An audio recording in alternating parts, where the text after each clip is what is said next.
Pour comprendre cette définition de statistique, prenons un exemple bien concret. J'interroge les élèves d'une classe au sujet de leur émission de télévision préférée. Je réalise donc un sondage auprès de ces élèves.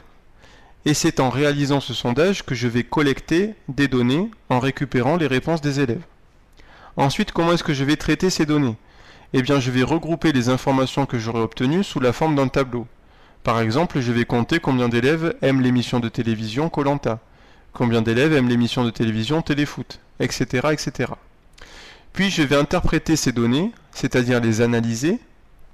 Je vais donc pouvoir répondre à tout un tas de questions, comme par exemple, quel type d'émission préfère-t-il? Quel type d'émission préfèrent les garçons? Ou bien quel type d'émission préfèrent les filles? Je vais ensuite présenter les résultats à toute la classe, ou bien à l'ensemble des élèves du collège, ou même à n'importe quelle personne, sous la forme d'un tableau, d'un graphique, ou bien de courbes, pour que n'importe qui puisse lire et comprendre rapidement et facilement le sondage que l'on aura effectué.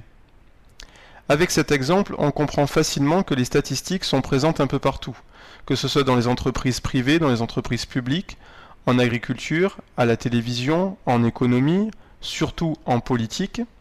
Et on peut dire que le développement de l'informatique ces dernières années a fait que le métier de statisticien et l'utilisation des statistiques de manière générale a pris une très grande importance depuis les années 1950.